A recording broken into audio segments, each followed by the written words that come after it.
Today you'll notice I have a guest. This is Mr. Blackbeard. He is a rescue. He is missing a rear left foot, and he is very attached to me. So instead of fighting with Mr. Blackbeard to be quiet while I'm recording, I figured I would just bring him on the show. Hope you don't mind. Today I want to talk about a question I get often, which is, how do I know when my artwork is done?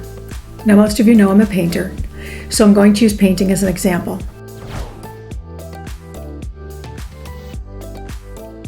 So I'm going to talk about two different angles for looking at whether or not your painting is finished. One of them is strategic and one of them is tactical.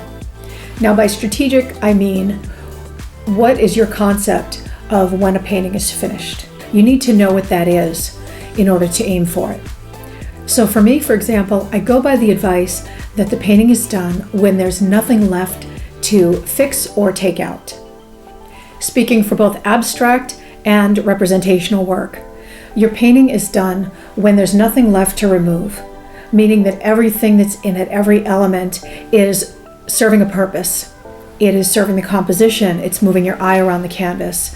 The colors and values are working together. Nothing needs to be fixed to that end. So you want to make sure that of the things that you're keeping, there's nothing left to correct to make all of the parts work in harmony with the overall goal of the painting, which is to move your eye in a certain way to bring the viewer's attention to the main subject and the focal point of your piece. I would add to this that it's important to give all of the areas of your painting your attention, so that if something is left unfinished, it's done so intentionally. In other words, it doesn't look like you forgot about it. Now, I have paintings where some of the background, for instance, or some of the clothing might be purposefully left sketchy. And if I'm going to leave it that way when the painting is finished and have some areas in focus and some areas that are a bit sketchy and out of focus, I want to make sure that the viewer looks at that and registers that it was done for a purpose. Even if they don't consciously register it, it works with the other elements of the painting to move your eye around and give you a focal point that's very clear. So in the spirit of finishing all of the areas of your painting to the degree that you intend to, I find it really helpful, as much as I'm able to become fascinated with each of the different areas of my painting, the background, the foreground. I'm talking about areas that aren't necessarily the focal point of the piece, and especially if this is a portrait, may not be the face or the hands. Those of you that know my paintings know that I am obsessed with painting heads, hands, and feet. So if it's not one of those, I need to make sure that I'm consciously addressing the rest of the painting and everything that serves the focal point of that piece. And this is going to be the background, it's going to be the clothing, might be the chair the model is sitting on, or the setting. I've had models that I've posed outside, and one in particular I can think of was posing in a colonnade, and I photographed her standing with lights and shadows all around her that turned out to be very significant to the painting. And so it was important that I show that I gave attention to those areas. Again, attention to the degree that it serves your painting and that it serves your concept for that piece. So if it's going to be sketchy, you're going to leave it sketchy, but make sure that it doesn't look forgotten.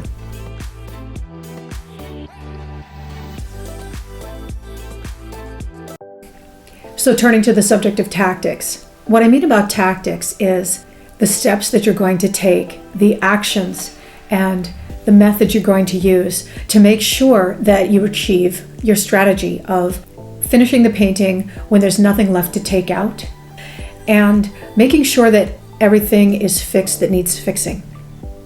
So there's a number of tactics I can suggest to help you with this. The first one is the good old take a step back.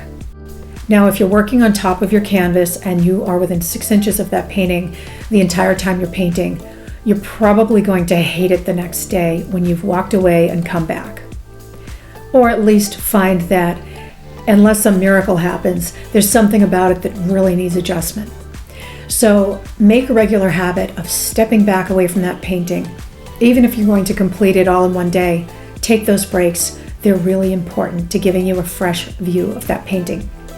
Another way to get that fresh view is to turn the painting upside down. And this is going to help you look at it in terms of it being an abstract and a bunch of shapes, values, light, form, shadow. You're going to start seeing the lines better, the leading lines, the ones that lead you in and out of the painting and around and through the painting. When you turn it upside down and stop thinking, that's a head, those are eyes, there's the hands, etc. So get in the habit of turning the painting upside down from time to time. And sometimes you might want to work on the painting upside down if you're working from reference that can be flipped over, meaning you're not working from life, because I think your model would probably take objection to you standing her on her head, or him. If you're not working from a laptop or a tablet that can't be flipped around. If the image is going to continually write itself like it does on a phone, take a snap of that painting. You take an actual picture of the painting and you print it out so that you can flip it over if you're going to work for a prolonged period with the painting upside down. If you're just going to check it and make mental notes, that works, but you're going to want to probably write down those areas that you feel were causing you problems, because once the painting is righted, it may become difficult or more difficult for you to actually see those areas that jumped out at you when you weren't looking at recognizable objects. As soon as the face becomes a recognizable face again and the eyes are eyes as opposed to shapes, you may overlook those items too. Now your viewer might overlook them as well, but once you finish that painting and you've had some time to step away from it, if you don't address those pieces while you're working, then the chances are that when you're done, even sometimes when you have it on the wall, I've heard other artists say, and I have as well, that your eye goes right to an area that you suddenly realize is off, and that's all you're going to see when you look at it on the wall. And you're internally cringing even while people are standing in front of it and maybe complimenting you on it. So they might love that painting, and that is awesome. But the object and the ultimate goal is that when you look at it, you don't have any reservations that that painting is the best that you could produce at that time. So try turning it upside down. You might also want to try the trick of looking at it in a mirror. This one is pretty effective and can be a little jarring because a lot of times we're used to looking at a certain object a certain way. So once you start looking at your painting for a long time in one viewpoint, meaning what you see when you look right at it through your eyes, if you flip it around in a mirror, or you take a photograph if you have the production capacity and you want to reverse the photograph and then print it out or look at it on screen, you're going to get that slight shift. The longer you've been looking at it with it being in front of you, not reversed, the more of a shift you will see when you flip it around. Try to pick out those things that are universally wrong, a value that's not jiving, that's jumping out at you, some colors that might be jarring to you that you couldn't quite pick out when you were looking at it straight on without being reversed. Look for those kinds of things. Colors that might need adjusting to be in harmony with each other, values that might need adjustment in order to properly model the forms that you're working on, and color temperature. Is your color temperature off and fighting with the volume of the piece? Do you have a warm where there should be a cool, and so it's flattening out your composition in a way that was not intended? These are all things that can be helped by looking at the painting upside down from a distance and in a mirror.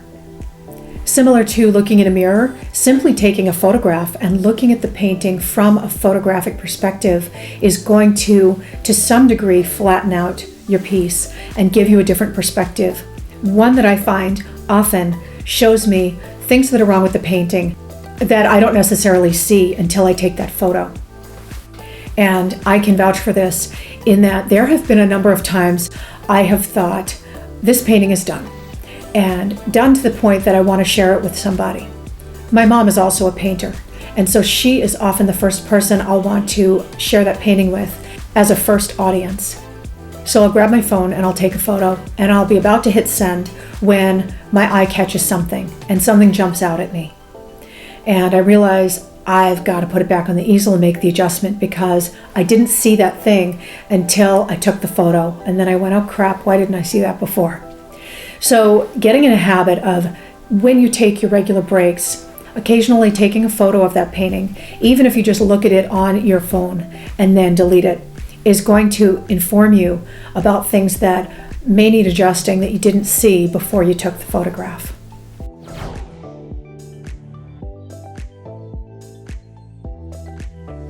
And finally, the tactic of taking a break. And I mean a long one. I don't know about you, but when I'm in the middle of painting, I get so enthralled with the process that I don't want to stop. I just want to keep going until I feel like it's done or it's almost done for that day. But it's important to learn not to overwork the painting, even in each session. So I set up some ideas ahead of time to help me determine when it's time to be done for the day and give that painting a rest. And because for the most part, I don't finish a painting in a single session. The things I put in place to help me to know that that painting session is over, I set a time frame in my head for myself. Now you can set a timer if you're good at forgetting about time when you're painting. I do that sometimes. For me, I've gotten used to painting in 3 to 4 hour blocks. So much so that kind of the little timer goes off in my head, and it just, in the back of my mind, it just goes ding after about 4 hours max, where I feel I need to step back and I'm done for now. I just kind of stop and I put my stuff down. But if you're not going to be able to stop and be aware of the time, many of us forget time when we paint, and that's a wonderful thing. You can set a timer on your phone to go off after a certain amount of time that you feel is reasonable. For me, that would be the 4 hour mark. If I haven't stopped myself after 3 hours, I figure I can go until about 4, and then I better stop for the day. If I'm really on a roll and I'm not ready to stop painting yet, but that painting needs a break, I do have the tactic of having multiple paintings set up at once in my studio. I've always got 3 easels going, and each one has a painting on it that's in a different state of completion. I can literally turn my back on a painting and switch to another piece, and it gives me that fresh perspective and gives the painting I'm working on a rest. If I'm working on more than one painting at a time, preferably at least 3 so that I can jump around if I need to, I like to give each painting about a week's rest in between sessions. Now, you may not have that luxury, you may be on a deadline, or you may just not want it to dry that much in between sessions. That's just how I work, and it works well for me. But trying to space apart those painting sessions at least a day apart, if not more, is going to give you the perspective that you need in order to have as few surprises as possible when you finish the painting and you take that final photograph and look at it. You really don't want that to be an oh crap moment. You want to be able to look at that piece with confidence and think, there's nothing left here to be taken out, and I've said what I needed to say.